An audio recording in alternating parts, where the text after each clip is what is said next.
Okay, so we're doing okay. I finally got my tile going. As you can see, it's a very good color now, very dark. Seems to be working well for my image. We shall see. So this is a tile. This is actually a ceramic tile.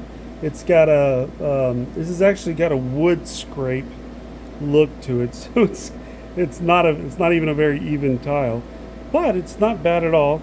And it's got two layers of titanium dioxide. So I did one layer from left to right, let it dry, and then I did another layer, from top to bottom, and then let it dry. And that seems to be working pretty good as far as two layers. Three layers is not that bad too. If you, the larger the tile, you might want to add an extra layer just because you're spreading out the same amount of titanium over a larger surface area. So this is working pretty good. I got a nice dark colors. It seems to be working pretty good. We shall see when I wash it off. I hope so because this is quite a bit. All right, so as far as my settings are going, again, this is an Almtec 60 watt. This is a MOPA fiber laser, but we're not using really any MOPA settings, if you will.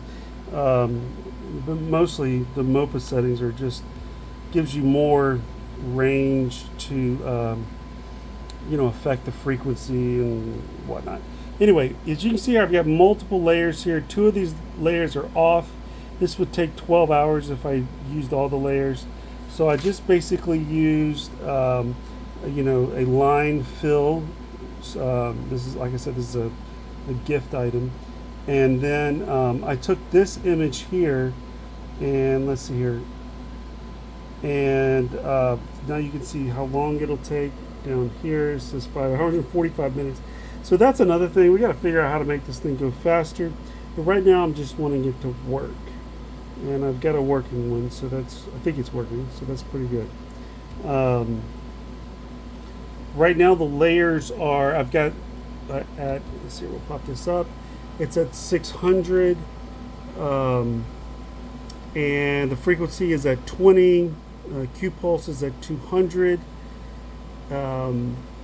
And the max power is at 10.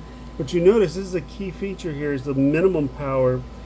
You want to keep it either, I tried 0, but what happens is at 0 some very faint details are lost. So keeping it 1, 2, maybe even up to 4 or 5 is probably best. I'm still messing with that. I also like to change the angle on each layer just so that it helps take away any kind of lines that might appear, if it's not an artifact of the titanium, if you didn't put it on evenly or something. My DPI, I put it right at 300. So that's worked out pretty good. I was at 325, but 300 is fine. And then I've got one pass per layer. So that's and I also put the slower layer first. That's kind of a key thing.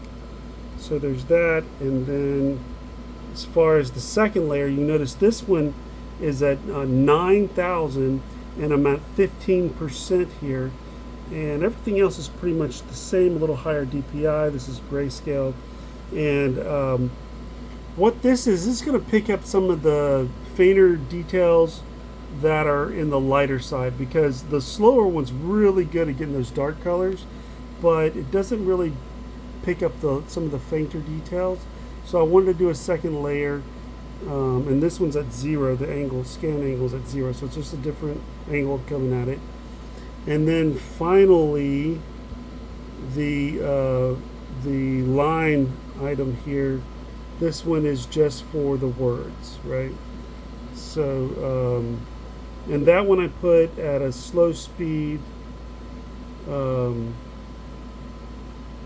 Fill, yeah, no, I did this one at the same as the dark color, as the first layer, because I'm not really trying to engrave this so much as I'm trying to mark it, if you will. So So definitely put that dark, that other layer, the words, so it'll come in that black. Ironically, with this fiber laser, the more power I add to it, the lighter the marking is. And I think it's just because it's burning right into the tile. And so that's been my experience so far with that. Still big learning curve here with this marking a tile. I think this would work 10 times better if I was using a gloss tile, right? And I'll probably try, that'll probably be one of my next attempts, would be to get some gloss, high gloss tiles, white, that would probably be the best. Anyway, I'm just using what I got at the moment. So that's that. I guess there would be one more thing here if it'll show it on here. Oh, it will. So adjust image. That's a big deal on adjusting each of these layers. You can see that I've got, so that's the original picture there. In order to get these darker areas, in order to get it to really mark well, you really want that contrast turned. I got it turned down a lot in order to get that darks to pop. So in this case, this layer is just for the words, but it's this. I did pretty much the same thing for the main image, and so that's what I did. We'll see how it turns out. So far, it's actually not looking bad. It's looking pretty good for a matte finish tile. So I'm happy with that. So far, it's looking pretty good. All right, we'll check back later.